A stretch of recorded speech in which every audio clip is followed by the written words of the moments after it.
Okay, it's time to start develop the tone of our piece here, and we're going to start by postering the shadow shapes. That means we're flattening the shadow shapes into a flat, consistent dark tone, and then, but when we see it as a dark shape, we're able to ascertain whether the shapes are correct or not. We have more power and ability to see if the shapes are correct once they're toned in.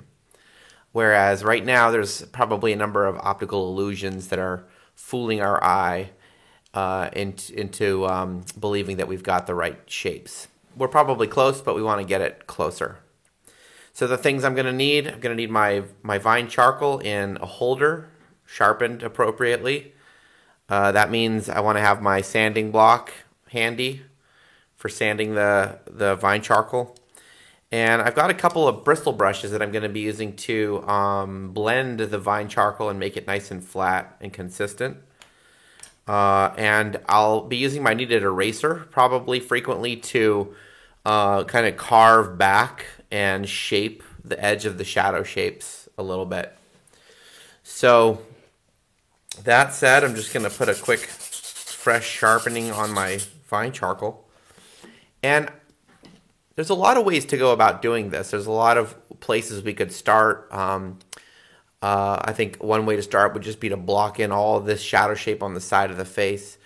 Something that I like to do these days is go for the shadow shape in the middle of the whole portrait, simply because I want to try to edit the drawing from the center outwards. And the idea is that maybe if there's any things to add or trim or adjust in terms of shape in the portrait, by editing from the center out, we could push those corrections out to the outer fringe. You know, whether this has to end up going out or cutting in, it's just easier to correct at the outer profile, the outer silhouette, the outline of the portrait, rather than starting here and then having to move a nose or an eye. That's not good. So I start real easy, just filling in the shadow shape with a quick and easy wash of darkness. And this will be getting darker and darker as we go along, but let's just build it up nice and slow. I'm using the Nitram Vine Charcoal, and it is an HB level of darkness.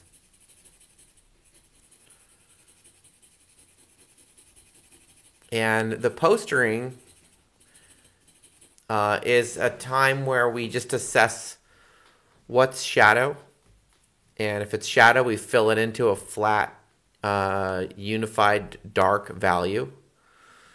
And if it's light, we just leave it alone for now. We just leave it as the paper. We're just interested in flattening out our shadow shapes. So this moment in the process, instead of being about making form and volume, as we ultimately want to do, this moment is really about seeking a flatness, seeking a correct state with that flatness, and getting the right shapes. After we've cleared the stage of knowing that our shapes are correct, that's when we can start modeling the forms. We can start rendering and going from something flat to something that really comes off the paper and has volume coming at us. But it's much more rewarding to do that once we know our shapes are in good placement. So you can see I'm making multiple washes gently with the vine charcoal, but I'm staying inside of my preset terminators that I've already delineated. But my thinking is that I don't really know if those terminators are 100% correct. And I assume, based on past experiences, that they're probably only like 85% correct. Because what we always discover is that once the drawing becomes a tonal drawing, once we develop the values, that's when suddenly we start noticing that, we have this shape too small, we have this shape too big, and what have you. All kinds of optical illusions that are wreaking havoc in our drawing right now that we don't even know about. They're all taking place, and we're unaware until we see the tones in effect. So see how now that I've got a nice unified fog of value over that shadow shape. Notice I'm using the bristle brush and I'm scrubbing it gently, just trying to even out the form a little, even out the value and the tone a little bit. And of course we can go back over that again, and we will, and we'll blend it again too. But we're just going to try to even that out. So now here's where I'm going to take this opportunity to compare my Terminator, my shadow shape overall, to what I'm seeing on John. And now that it's a tonal shadow shape, I can pick up on corrections that need to happen. Like this needs to come over a little bit. The Terminator across the bulb of the nose my gut instinct tells me that I've got it too far over to the right. So I'm going to make a correction like that. So you can see I make the adjustment in the shape.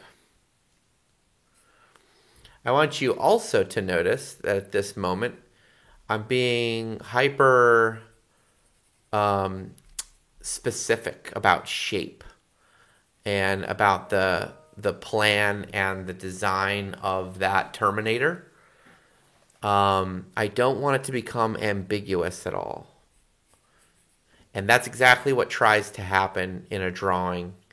As we start to render, as we start to develop tone, the Terminators almost try to stop being specific, and they want to kind of melt a little bit.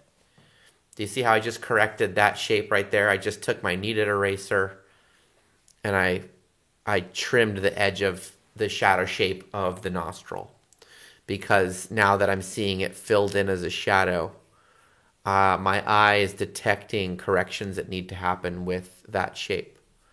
Here's another one. I see that the nostril needs to come down at an angle and create sort of like a little bit of a diamond shape, I guess. And this is the important work right here in portraiture, at least in the goal of capturing the likeness of your model. A lot of people, I get that question maybe more frequently than any question in portraiture. I also would say I think that's the wrong question to be asking, but it's the one that gets asked most. The right questions would be, how do I have good head structure?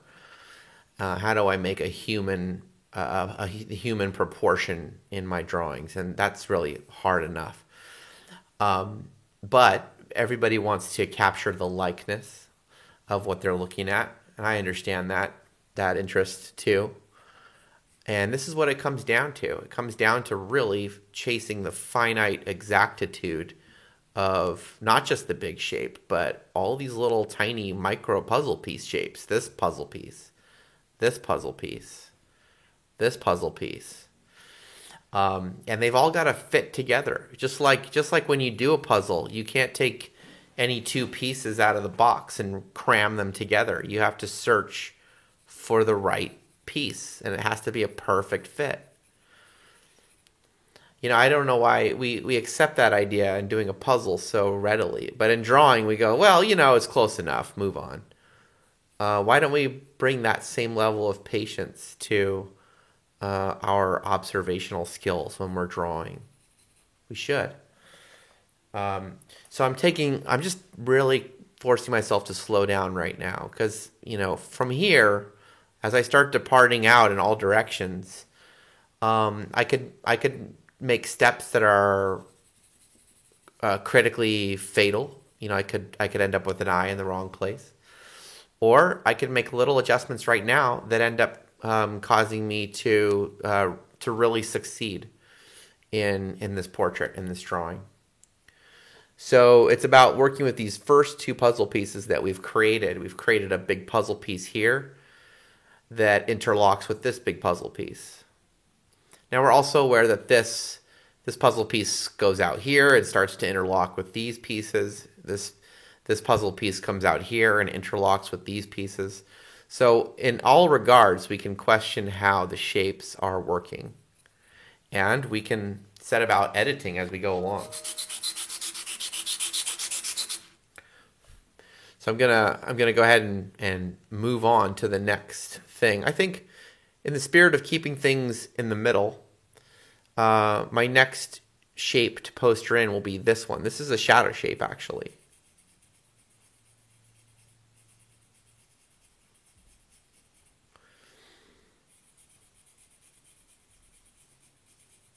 It's a very light valued shadow shape because there's a lot of reflected light invading this shadow shape, and it would be reflected light coming off the side plane of the nose. Remember that the light's coming this way. Let's put an arrow here just to capture the general light direction.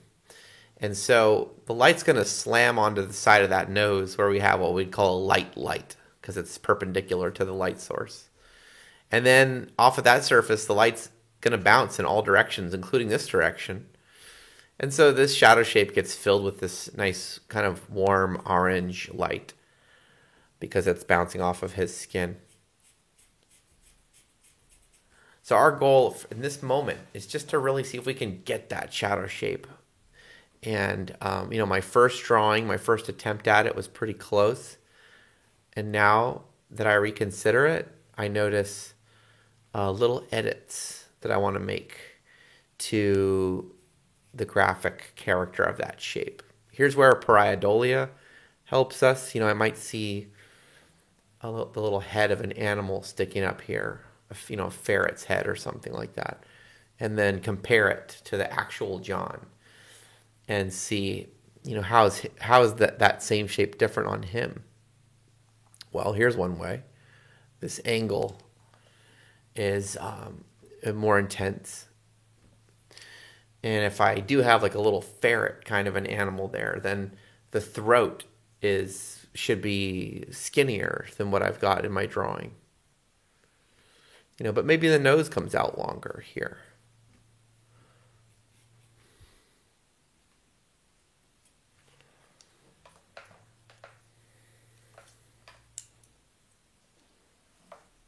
Another brush that I have these two kind of mid-sized bristle brushes that I showed you. These two, but now I have this little one too. I love this little one for these kind of jobs where you want to get in there and just blend in a really small area, a really small shape.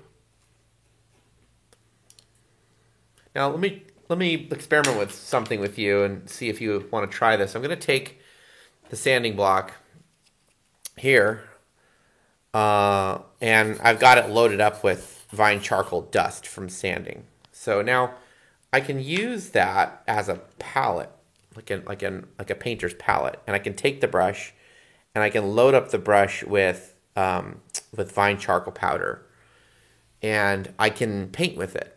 And in the goal of trying to kind of find shape, it can be very helpful to just quickly fill in a shape that I'm looking for. So it's another way of finding shape it's a different sensibility. It's like we're not finding it in a linear way where it's outlined, where it's closed in by a form, where the form is closed in by a line, rather. But we're finding it in a way that's based on the shape itself.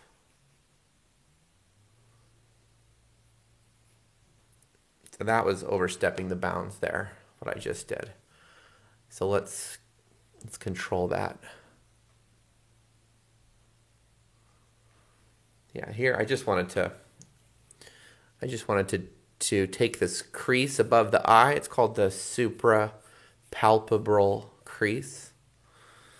And I just wanted to turn it into more of a dimension as opposed to a line. But I guess that was too much of a, it was asking too much of that little brush to do that. That's fine though.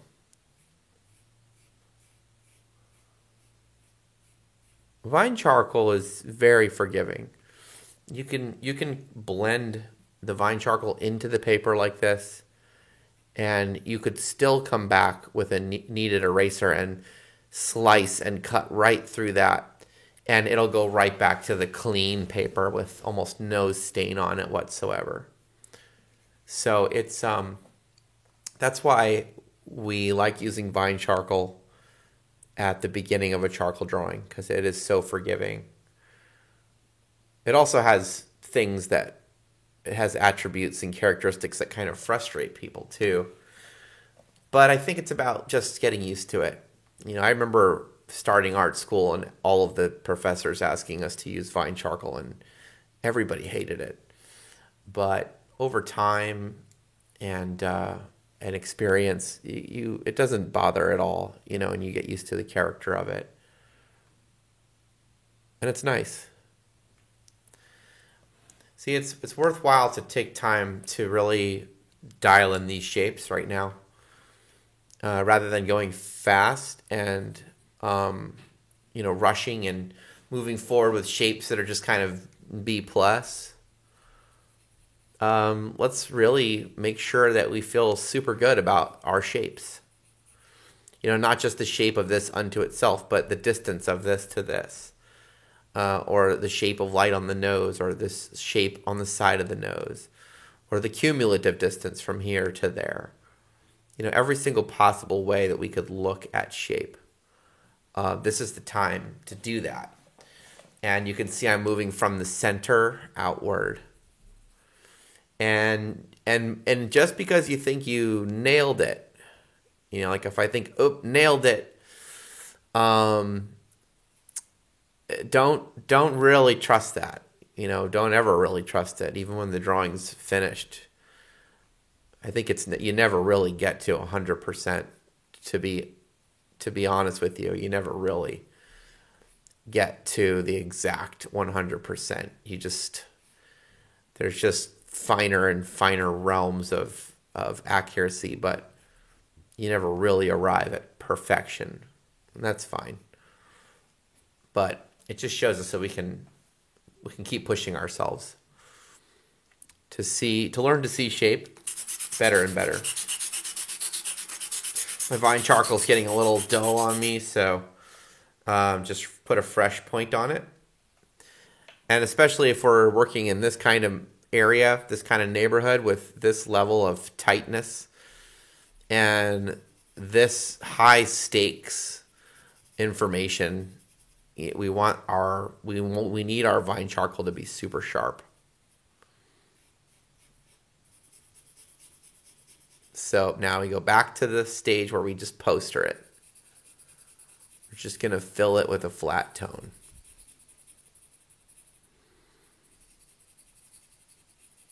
And we go back to being patient and slow. No rush. Don't need to press hard. Don't need to worry about how the vine charcoal is not really filling the grain of the paper right now, because we're gonna carefully coax the charcoal into the grain of the paper with our bristle brush as we go.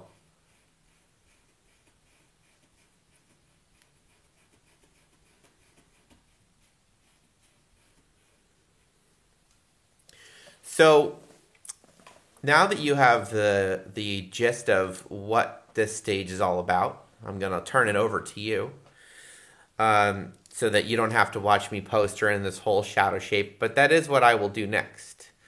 I've got a tremendously huge sea of shadow. So realize everything inside of there is all shadow. And that shadow even does wrap around the outside of this mustache, and it swims up in here, and it becomes a shadow on the upper lip. and it becomes a shadow on the mustache here. So all of this shadow is connected actually. If we were looking at a map where the light is the land and the shadow is the sea, this sea would wrap all the way around here, up into here, including the ear, the side of the neck, the side of the beard, and the sea would actually connect through a little causeway, and it would come through here, a little canal, and come through here, and all of this would be connected shadow mass.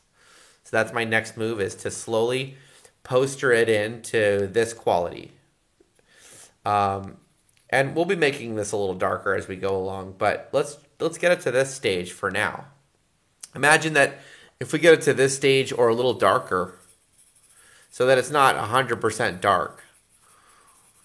Later, we can go back and add dark accents into here, like the nostril or the shadow behind the nostril or some of the rich creases in the eyes. And those things will read appropriately as dark accents. And then what's left behind, this poster value, can serve as the reflected light, like the gentle reflected lights we see on the bottom of the nostril. So it's a really wonderful tactic for putting a drawing together. And with that, I'll turn this stage over to you, and we will check in again when the postering is all done with my drawing. Thanks a lot.